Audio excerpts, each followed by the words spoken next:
Hello and welcome along to this demonstration of broadcast audio processing from Associated Broadcast Consultants. So here it is then. This is a software broadcast audio processor.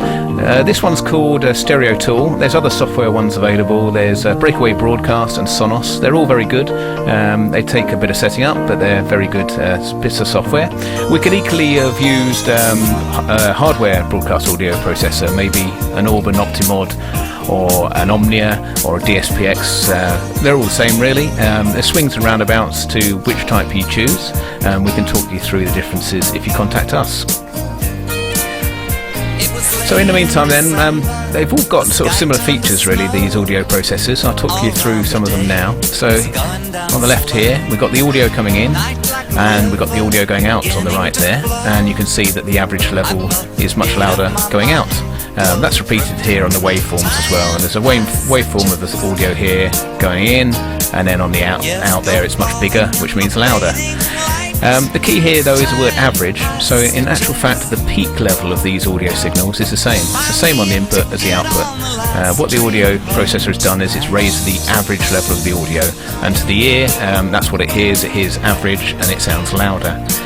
Just so you can hear that then, I'm going to turn up the level a little bit now for a few seconds and then click this bypass button here so you can hear what it sounds like, the original soundtrack without the processing.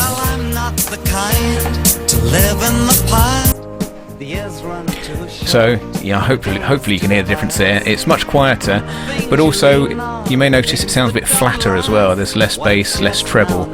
In actual fact, that's what it's meant to sound like. That's the original WAV recording off the CD, and if you're a sort of hi-fi buff with your big hi-fi speakers, that's what you want to hear.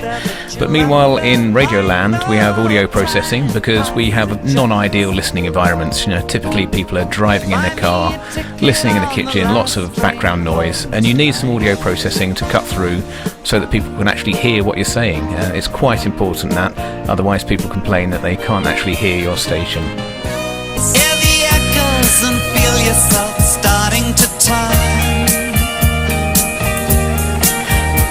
So we'll talk through some of the other standard features of broadcast audio processors, and then at the end I'll leave it on and play around with some of the controls so you can see what they do. So they all tend to have an AGC at the beginning, automatic gain control, and the purpose of that is to act a bit like a technical operator in the studio. So if things get too loud, he turns the volume down a bit. If things get a bit quiet or the presenter's speaking a bit too far away from the microphone, then he turns things up a bit. So the AGC does that automatically over a slow sort of period, sort of tens of seconds. Then it feeds the audio into a multi-band compressor limiter here. Multi-band, so here's the bass, here's the treble, mid-range there. The reason it splits it up like that is because if it didn't, and if you had a single band processor, which do exist, there's a real danger that you can get some artifacts there. So if you had a deep bass drum, every time it sort of beats, there's a real risk there that the voice may drop out or the treble may drop out. So we use multi-band processing there. Then it's all combined back together again, and it goes on to the final limiter clipper there.